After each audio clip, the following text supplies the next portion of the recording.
You bought something this week you didn't need. You knew it too. Somewhere between the cart and the confirmation screen, a quiet little voice told you this wouldn't really change your life, and you bought it anyway. So why did it feel so good? Here's the part nobody tells you. The reason you can't stop buying things you don't need has almost nothing to do with the things. It isn't greed. It isn't weakness. It isn't a lack of discipline you're supposed to feel ashamed of. The real reason is far stranger than you think. And once you see it, you can never unsee it. Because the truth is, you weren't buying the object at all. You were buying a feeling, and that feeling was over before the package even arrived. Let's go back a little. For most of human history, wanting something and getting it were almost the same act. You wanted water, you walked to the river. You wanted shelter, you built it. The gap between desire and reward was tiny, and it was filled with effort. Your brain evolved inside that gap. It learned to reward the chase, the search, the pursuit, because the chase was how you survived. Now think about what you did last night. You wanted something, and a glowing rectangle in your hand made it appear at your door in a day. The chase has been deleted, but your brain didn't get the memo. This is where it gets interesting. There's a chemical in your brain called dopamine, and almost everything you think you know about it is wrong. People call it the pleasure chemical. It is not. Neuroscientist Wolfram Schultz spent decades studying what actually triggers dopamine, and he found something that quietly rewrites the whole story of why you shop. Dopamine doesn't spike when you get the reward. It spikes when you anticipate it. It is the chemistry of wanting, not the chemistry of having. Read that again. The high is in the wanting. Two researchers at the University of Michigan, Kent Berridge and Terry Robinson, took this even further. They showed that wanting and liking are two completely different systems in your brain, running on different circuits, and that they can come apart. You can want something intensely and barely enjoy it once it's yours. The wanting screams, the liking whispers, and guess which one your shopping habits are built to feed. So picture the actual moment. You're scrolling, you find the thing. Your brain lights up with anticipation, that warm electric pull of almost having it. You click buy, and right there at the peak, the feeling begins to drain away. The hunt is over. The dopamine had already done its job. By the time the box shows up on your porch, the magic is gone, because the magic was never in the box. It was in the chase that got you there. That's why opening a package feels a little flat. That's why the new thing becomes just a thing within a week. You didn't buy an object. You rented a feeling, and the lease was shorter than you imagined. Now you might be thinking, okay, but I still chose to buy it. And you did. So let's talk about the choosing, because your choices are being shaped in ways you'd never guess. Daniel Kahneman and Amos Tversky, two psychologists whose work eventually reshaped all of economics, spent years showing that human beings do not make decisions the way we believe we do. We think we weigh costs and benefits like little calculators. We don't. We run on shortcuts, instincts, and feelings, and then we invent reasons afterward to explain what we already wanted to do. Kahneman called it thinking fast and slow. The fast part is in charge far more often than you'd like to admit, and the fast part loves to buy.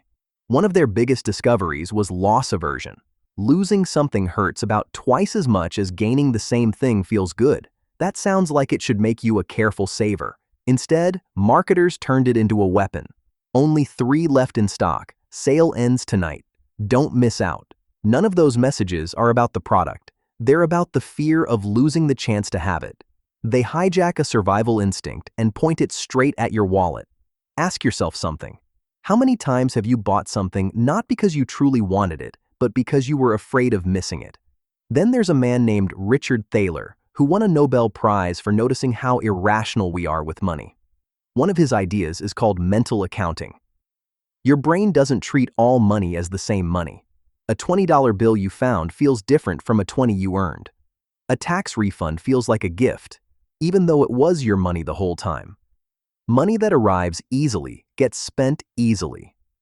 So when a refund lands, or a bonus, or some unexpected cash, you don't fold it quietly into your life. You treat it as fun money. And fun money wants to be spent on things you don't need.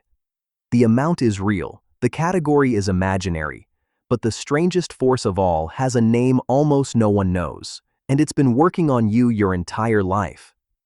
In the 1700s, a French philosopher named Denis Diderot was given a beautiful new dressing gown, a gorgeous, elegant robe.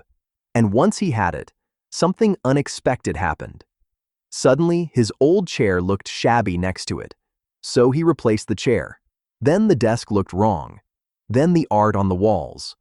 One beautiful object made everything around it feel inadequate, and he spent himself into debt chasing a sense of completeness that kept moving away from him. He wrote an essay about it, baffled, asking how a single robe had quietly taken over his life. Today we call it the Diderot effect.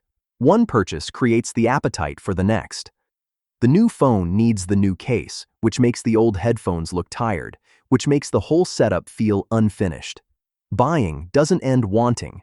Buying feeds wanting. Each thing you own quietly raises the bar for what feels normal, and the bar never stops rising. This rising bar has its own name too.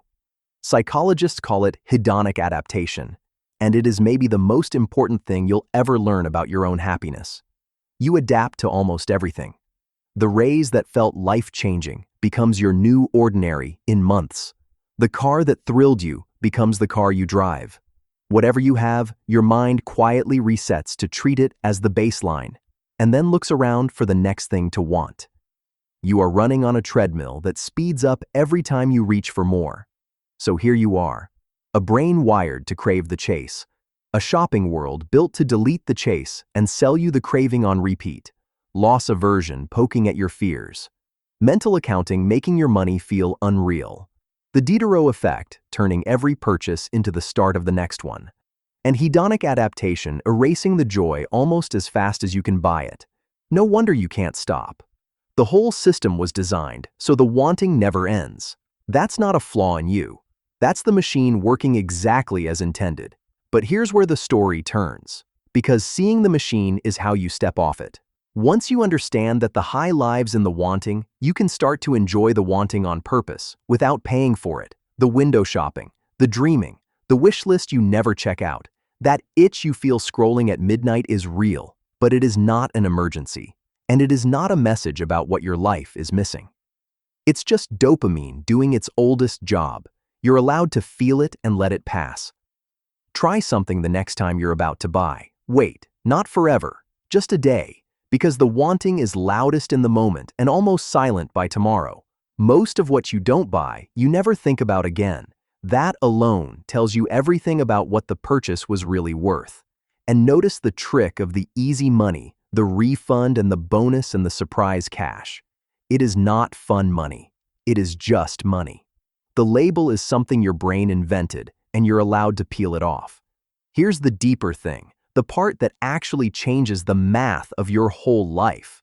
Every time you resist a purchase you don't need, you're not just saving the price on the tag, you're keeping money that can grow, money that can give you choices later, money that quietly buys you something no object ever will. Freedom. The ability to say no to a job you hate. The cushion that turns a disaster into an inconvenience. The slow, boring, unglamorous tower of wealth that gets built one skipped impulse at a time. The people who end up wealthy are rarely the ones who never feel the pull to buy. They feel it just like you do. They've simply learned that the feeling lies. They let the wanting come, and they let it go, and they keep the money. So let's go back to the beginning. You bought something this week you didn't need, and it felt good. Now you know why. The feeling wasn't about the thing. It was your ancient brain chasing a river that isn't there anymore. The good news is that the same brain can learn a new river to chase, and watching your freedom grow lights up the very same circuits that the shopping used to steal. The question this channel keeps asking isn't really about how much money you have. It's about what you reach for when the wanting comes. The next time your hand moves towards something you don't need, you'll feel that familiar pull. And now you'll recognize it for exactly what it is. You can buy the feeling that fades by tomorrow, or you can keep the money that buys your freedom. So before you click, before the box, before the wanting wins again, are you rich yet?